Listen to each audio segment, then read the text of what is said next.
This channel does not promote any violent, harmful, or illegal activities. All content provided by this channel is meant for an educational purpose only.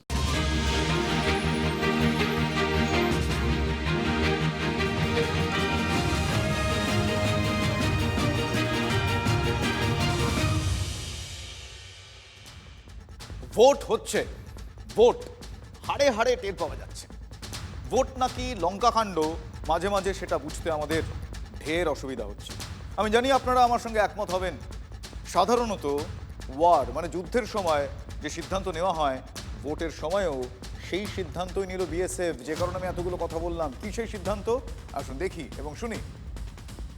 BSF এর অন্দরমহল সূত্রে খবর, এই ধরনের সিদ্ধান্ত নেওয়া হয়ে থাকে মূলত যুদ্ধের সময়, কিন্তু এবার নজিরবিহীনভাবে সিদ্ধান্ত নেওয়া হলো বিএসএফ কর্তৃপক্ষের তরফে যে ইলেকশন চলাকালীন পশ্চিমবঙ্গে বিএসএফ এর জওয়ানদের কেউ ছুটি নিতে পারবে না।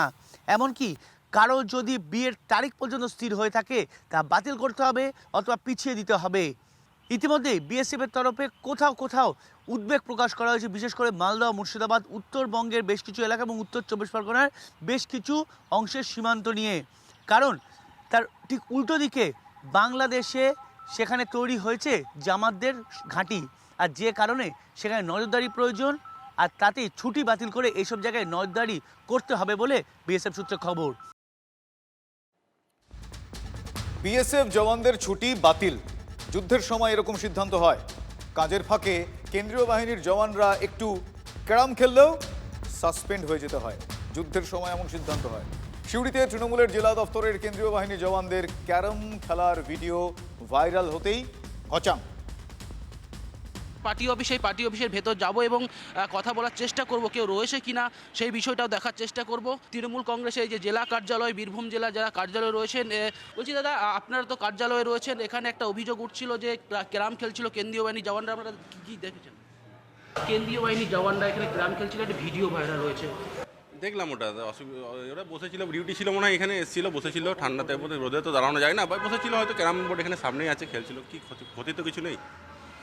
সেক্ষেত্রে একটা প্রচার করছে না, ওরা তো বসে, ওরা তো রামনবমীর দিন মনে হয় দেখলাম ভিডিওতে, ওরা ডিউটি করছিল, রাস্তার ধারে বসেছিল, এখানে একটা পার্টি অফিস থেকে চেয়ার দেওয়া হয়েছিল বসার জন্য, রাস্তার ধারে ডিউটি করছিল, বসেছিল। এবার রোদে তো দাঁড়াবে না কেউ, ওকে মানুষের মানবিকতার খাতিরে চেয়ার দেওয়া হয়েছিল, বসেছিল, এটা তো ক্ষতি তো কিছু নয়।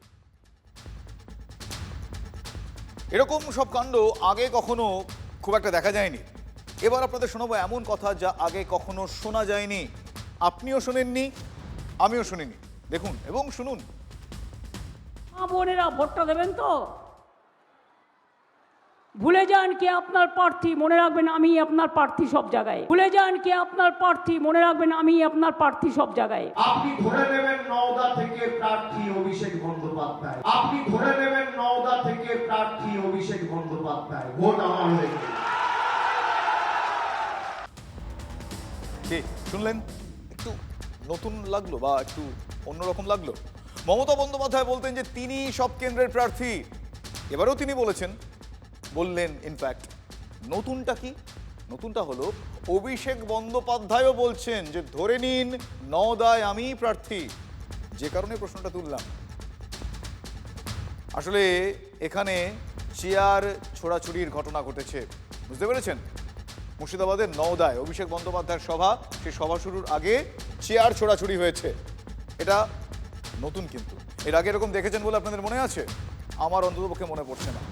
মমতা অভিষেকের সভায় চেয়ার ছোড়াছুড়ি আগে দেখা যায়নি।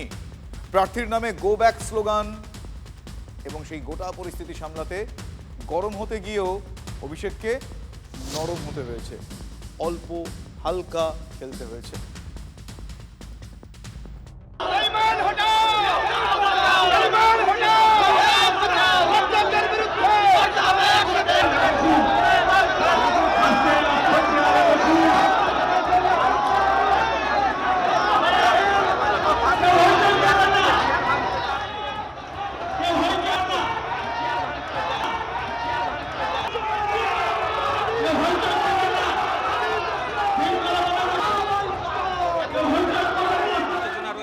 মঞ্চের সামনে তুমি দেখতে পাচ্ছ, ক্যামেরা পার্সনকে দেখানোর জন্য বলবো যে চেয়ার ভাঙচুর করা হয়েছে।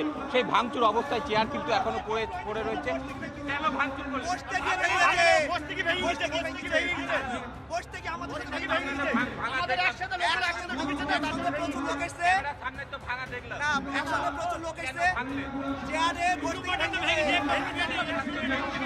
ক্যামেরার সামনে কিন্তু সেই ছবি সামনে এসেছে।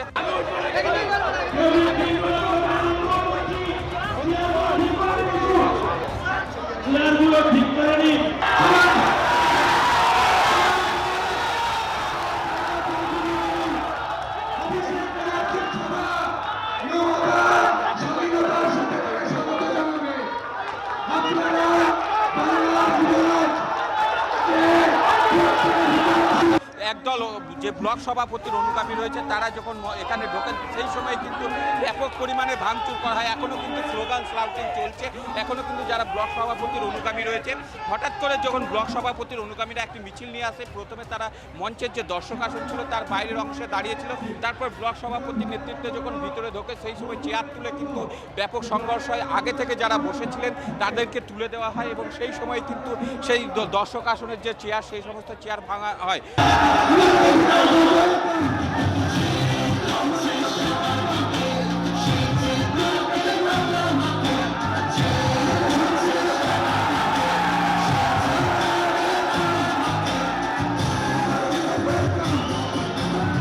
যদি আমার তো সবার উপর নজর আছে, যদি কেউ ভাবে বিশৃঙ্খলা করব দলকে চাপে রাখার জন্য, আপনাদের কিন্তু দল ক্ষমা করবে না। আমি সবাইকে ওয়ার্নিং দিয়ে যাচ্ছি, আমার ব্যক্তিগতভাবে পছন্দ অপছন্দর ব্যাপার নয়। আমি হাবিবকে বলেছি ব্লক যেমন দায়িত্ব নিয়ে হাবিব করত, ব্লক দায়িত্ব নিয়ে হাবিবই করবে। তৃণমূল কংগ্রেস সেখানে চেয়ার ভাঙাভাঙি, বোম ছোড়া, গুলি চালানো এইসব হবে না, এটাই অদ্ভুত ব্যাপার। বরঞ্চ না হলেই তৃণমূলের যারা মালিক মালকিন তারা চিন্তায় পড়ে যাবে। আগামী দিনে আরো অনেক কিছু দেখতে পাবেন মুর্শিদাবাদ জেলায়। ওখানে যারা দুর্নীতি করে তাদেরকে বারবার টিকিট দিচ্ছে বলে ওখানকার যারা তৃণমূলের নেতারা তারা বিক্ষুব্ধ। তারা মনে করেছিল তাদের কথা শোনা হবে, সেটা শোনা হয়নি, তাই তারা প্রতিবাদ করছে। তৃণমূল দল এইভাবেই সারা বাংলা জুড়ে অন্তর্দ্বন্দ্বের তীর্ণ হয়ে আজ ক্ষত বিক্ষত একটা রাজনৈতিক দলে রূপান্তরিত হয়েছে। এই 10টা অঞ্চলের দায়িত্ব হাবিবের, আপনাদের সবার। আর যদি কারোর কোথাও মনে হয় যে আমাদের কোনো, আরে ভাই বস আমায় বলতে দে। আর কারোর যদি কোথাও মনে হয় যে আমার সাথে প্রার্থীর একটা মনোমালিন্য হয়েছে, আপনি ধরে নেবেন নওদা থেকে প্রার্থী অভিষেক বন্দ্যোপাধ্যায়, ভোট আমার হয়ে গেছে।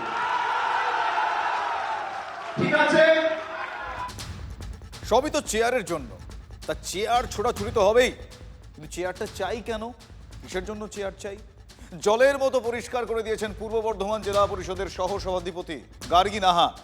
ভোট বৈতরণী পেরোতে পারলেই 5টা বছর করে খেতে পারবেন। এই নির্বাচন বৈতরণী যদি আমরা পার করতে পারি, আগামী 5টা বছর কিন্তু আমরা সকলে ভালো থাকবো, আমরা সকলে করে খেতে পারবো, আমি এইটুকুনি বলতে পারি।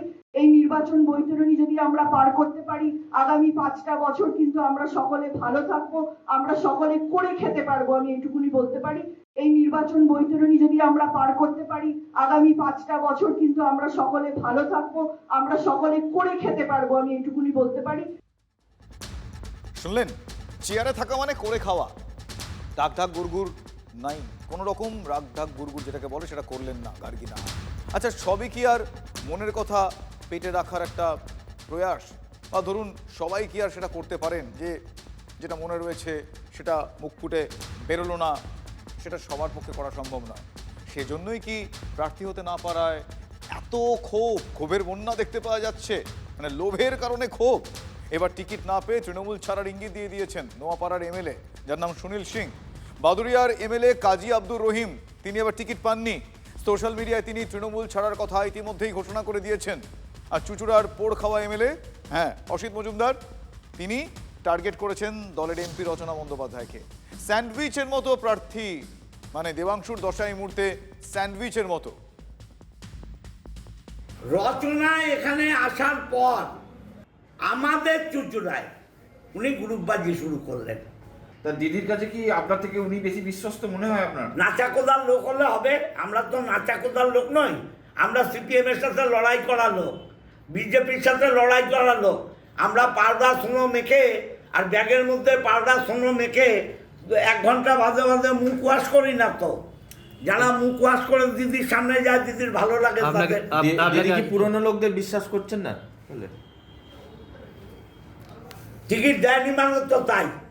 শুধু রচনা দিদিকে মিথ্যা কথা বলে, অভিষেককে মিথ্যা কথা বলে এই সর্বনাশ করিয়েছে। এসব বোকা বোকা কথার কোনো জায়গা নেই। বোকা বোকা কথা বলতে বারণ করুন, উনি অনেক অভিজ্ঞ, বোকা কথা বলতে বানাবো। আমি চ্যালেঞ্জ করছি রচনা ব্যানার্জিকে, 9 তারিখ পর্যন্ত সময় আছে। উনি নির্দল হয়ে চুচুড়ায় দাঁড়ান, আর আমিও নির্দল হয়ে দাঁড়াবো। যদি রচনার চাইতে বেশি ভোট না পাই, আমি ন্যাড়া হয়ে মাথা সারা হুগলি জেলা ঘুরে বেড়াবো। কি বলবো ওদের, এগুলোর কোনো উত্তরই আমার কাছে, হাসা ছাড়া আর কাছে উত্তর নেই। আমি সত্যি হাসছি, এই কথা শুনে আমি হাসছি, আর কিছু বলার নেই। রচনা ব্যানার্জি আর দেবাংশু মিছিল করবে, আর মিছিল শেষের পর রচনা ব্যানার্জি দেবাংশু অর্ডার দেবে, সেইভাবে দল চলবে। তাহলে আমরা সব বানের জলে ভেসে এসছি। হাস্যকর একটা জিনিস, এই হাস্যকর জিনিসের এই মন্তব্যের আমার কাছে কোনো উত্তর নেই। আপনাদের কাছে প্লিজ বলছি, এই সংক্রান্ত বাইরে আপনারা মিছিল সংক্রান্ত এবং রাজনৈতিক প্রশ্ন করুন প্লিজ। রচনা নিজে চায় না দেবাংশু জিতু, তাই সবাইকে নিয়ে করার মানসিকতাও নেই। অপমান করা ওর অভ্যাস। ওর মতো সেজে গুজে পাউডার সোনো মেখে আমরা দল করিনি। এর আগে পরে উনি কি বলছেন, ওনার মাথা খারাপ হয়ে গেছে। ছেড়ে দিন না। কে রচনা? 3 দিনকার যোগী, সে দল শেখাবে? আমরা সিপিএম এর বিরুদ্ধে লড়াই করেছি, আমরা বিজেপির বিরুদ্ধে লড়াই করেছি। ভালো, ছেড়ে দিন না দাদা, ওনাকে নিয়ে কেন তুলছেন? উনি হচ্ছেন, উনি পাস্ট। ওর কি গুডউইল? চুস্ত্র শহরে 8,000 ভোটে হারে, আমি তো হারি না। গ্রামের মানুষ ও দিদি নাম্বার 1 ফোয়াম দেখে একটু ভোলে। শহরাঞ্চলে ও যেখানে যাবে সেখানে তৃণমূল হারবে। একটাই পরিবার, তিনি আমাদের বিধায়ক, রচনাদি আমাদের সাংসদ। এটা একটা টেন্ডার পেপার, ডিএম সই করছে 25/7/2025, আর কাজ শেষ হয়ে গেল 24/7/2025। রচনা ব্যানার্জি 31/7/2025 ওই স্কুলে যায়, অন রেকর্ড। স্কুল যেখানে স্মার্ট ক্লাস হবে, 4.5 থেকে 5 লাখের বেশি কোনো কন্ট্রাক্টর টেন্ডার ফেলতে পারে না। এখানে ভ্যালুয়েশন দেওয়া হয়েছে 10,34,185 টাকা। হুগলি জেলায় লোক নেই। লোকটা এলো থেকে তারাতলা বেহালা। এইসব বোকা বোকা কথার তো কোনো জায়গা নেই। আজে বাজে কথা, উনি যে প্রত্যেকটি কথা বলছেন সেই কথার মধ্যে কোনো রকম যুক্তি নেই, কিচ্ছু নেই। সে পার্টি অফিসটাকে রেসিডেন্সিয়াল করে দিয়েছে, উনার একটা ব্যবসা কেন্দ্র বানিয়ে দিয়েছেন।